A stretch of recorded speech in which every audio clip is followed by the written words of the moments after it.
आज direct video start होची माछ मार्केट रू एटा होची ताम्रमर माछ मार्केट। तो आम घर ठारू प्राय 12-13 किलोमीटर पाखापाखि हम आमको जब फ्रेश माछ चिंगुड़ी कंकड़ा खाइबार हम तो सेठू जाइकी नहीं आसू दूर हेले भी फ्रेश मिले। तो से जाइलु आयुष आज इच्छा करते चिंगुड़ी तरकारीटे खाइबे तो से आम दूर को टे पलू पाख मार्केट आमको टे फ्रेश मिल नाला आ चिंगुड़ीटा फ्रेश जदि न हो टेस्ट कौन आसो तो माँ चिंगुड़ी धरिकी आम पलि आसिलु। तो आमर पाख सुपर मार्केट रे टिके काम थिला तो यही सुपर मार्केट रे बहुत भेराइटर आइसक्रीम मिले। तो जब भी आम सेपट लाइन की जाऊ तो यही सुपर मार्केट रू जाइकिन आइसक्रीम ही आणु आयुष आसतु कि ना आग जाइकिन मु आइसक्रीम देखीदेली तो ये पैकेट वाला थिला किंतु आमको जेहेतु आसिया पड़ो दूर को तो मेल्ट हो रूम को आसला भितर तो से आम जाइए डब्बा वाला आइसक्रीम खोजिलु। तो सेठू किसी आइसक्रीम आउ अलग किसी ठाकुर जिनस धरिकी आसिलु खाई नथिलु। तो सकाळ खाइबापाई कि आम पलैलु बाट गोटे लाभा केक पड़े से बढ़िया भेराइटर पेटिस मिले चिकेन रो पनीर रो भेज सब बढ़िया से मिले। तो सेठू खाइकिन आम आसलु तो चिंगुड़ी आसी माने आउ सेठी आम क्लीन करनथुलु आम नहीं आसलु घर को कहीं एमाने टिके क्लीन करवाटा भल करती किंतु बहुत बेसी भल कर दियंती जोटा कि बहुत चिंगुड़ीर मुंड पाखरु बेसी बाहर कर दियंती माने लांज पटटा भी बहुत माने छिंडे पकाती खाली।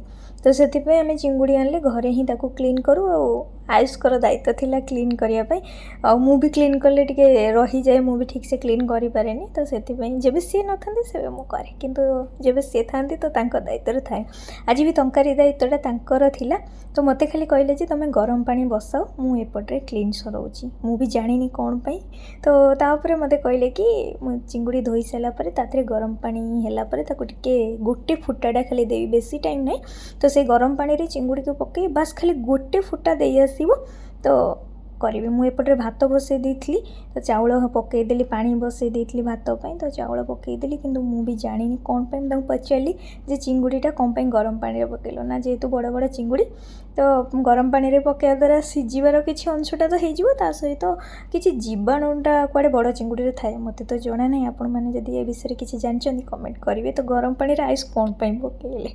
तो चलो तो चिंगुड़ी धोई धाइकिनी गरम पानी रे बाहर कर देथिले तापर हल्दी लुण पकईदेली आ सोरष तेल देकी ताको बढ़िया से फ्राए करनेले। तो आयुषकर दायित्व जेहेतु थिला आज तरकारी रे तो हेल्पर दायित्व रे तो मु अच्छी ना तो एपटे मु चली कटाकटी हिका करने तो आलू सब काटी नहीं गली। तो जेहेतु तरकारी तांको फरमाइश रे तो तांको भी देखार अच्छे आलू कौ साइज रो कटा हम कहीं मोर रोषे कर मेथड अलग तांकर अलग मु किछिटा आलू जदि गोटे साइज काटे तांको किंतु अलग टाइप रो पसंद किंतु एई थरक मोर तांकर सेम चॉइस हो गला। तो आलू धोई धाइकी रखीदेली से तांकर चिंगुड़ी हिका काढ़ी नेले तो काढ़ी सारिकी तापर आलू देदेले से कढ़ई रे तेल आउ टिके देकिनी आलू भाजी नेले। तो सी आलू भाजिया भितर मोर एपटे मसला एका रेडी करनेली फास्ट पियाज दरकार तो से पियाज एका कटाकटी करनेली। एबेका पियाज कौन पाई कि जानी भाई कोला आसूची तो ताकू धोईकिनी ही आमको काटिया को पड़िबो। तो पियाज एका कटाकटी करनेली आयुषकर सेपटे टिके काम थिला से पलैथिले सेथिपई मते एपटे पियाज काटिया संगे एपटे आलू भजा हेगा भी देखिया को पड़ुची। तो जेहेतु सी मते छाड़ी पलैच तो किसी समय भितर से आसीजे तारी भितर मते ही हैंडल सब करिया पड़ुची। तो आलू भजाटा आमर एपटे हो गला बेसी डीप फ्राए कलुनी बास खाली हल्का से भाजी नेली भाजिकिनी से कढ़ई रे तेल देदेली सोरष तेल आउ दे सारी तो देख आयुष आसी पहुँची गले सब गोटा मसला दे तादरे पियाज पकई नेले पियाज टिके फ्राए हवा भितर मते कहले दियो मु रसुण आ अदा एका छड़े दूची मसला पे आ जामुकोली आसला बेले आनीथिलु। तो फ्रेश जामुकोली सांगे सांगे खाइले ही टेस्ट आ रहीगला आ तो तार टेस्ट नथियो तो मुझे लुण एका पके आयुष गोटे दे मु भी खाई नेली तारी भितर आमर काम चलची ता भितर खियाखी चलची।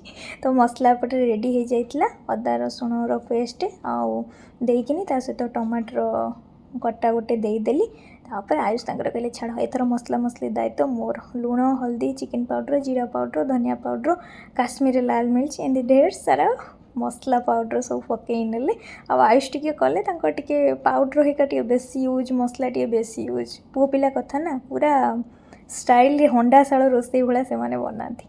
तो मसला हो गला पर चिंगुड़ी पकई टिके कषि नेले तापर आलू दे कषिकी टिके हल्का पानी देदेले हल्का पानी दे ताको टिके घोड़े देले सिझिबा पई ता सहित कषि भी हबो इथे सिझिबो ତ ଏପଟରେ ଆସି ମୋତେ ଡାକି ଦେଖାଉଛନ୍ତି ଦେଖ କେମିତିଆ ପରଫେକ୍ଟ କଲର୍ ବନିଯାଇଛି ଆଉ ବାସ୍ନାଟା କେଉଁ ଭଳିଆ ହେଉଛି। ମୁଁ କହିଲି ବଢ଼ିଆ ହେଇଛି। ତ ତାପରେ ଆମର ଆୟୁଷ କହିଥିଲେ ଟିକେ ଖାଇବା ପାଇଁ କି କଷା ଭଳିଆ ବନେଇବା, ଅଳ୍ପ ଗ୍ରେଭି ନା ଝୋଳ। ମୁଁ କହିଲି ନାଇଁ ନାଇଁ ଚିଙ୍ଗୁଡ଼ିର ଝୋଳର ଟେଷ୍ଟ ଆସିବ ମସ୍ତ, ଆଉ କିଛି ଡାଲି ଫାଲି କରିବାନି। ତ ଏପଟେ ଆମର ତରକାରୀ ରେଡ଼ି ହେଇଗଲା, ତାପରେ ଧନିଆ ପତ୍ର ଦେଇ ତା ସହିତ ଗରମ ମସଲା ଦେଇ ତରକାରୀ ପୁରା ରେଡ଼ି ଗଲା, କଲରଫୁଲ୍ ପୁରା ତରକାରୀ ବନିଗଲା। ତାପରେ ବାଢ଼ି ନେଲୁ। ଆଜି ଆଉ କିଛି ବି ବନେଇନୁ, ପୁରା ଦେଶୀ ଷ୍ଟାଇଲ୍ରେ ଉଷୁନା ଭାତକୁ ଚିଙ୍ଗୁଡ଼ିର ଝୋଳ। ଆଉ ମୁଁ କହିଲି ଆଉ କିଛି ବନାଯିବନି, ପୁରା ଦେଶୀ ଷ୍ଟାଇଲ୍ରେ ଖିଆ ହବ। ଆ ସହିତ ମୋର ବି ଗୋଟେ ୟୁନିକ୍ ଆଇଟମ୍ ମୁଁ ତାକୁ ସାଇଡ଼୍ରେ ବନେଇ ଦେଇଛି, ଆପଣମାନଙ୍କ ସହିତ ସେୟାର କରୁଛି। ଆପଣମାନେ କେବେ ଏମିତି ଖାଇଛନ୍ତି?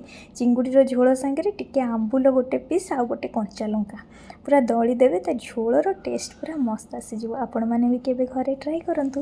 ରହିଲି, ବାଏ, ଜୟ ଜଗନ୍ନାଥ।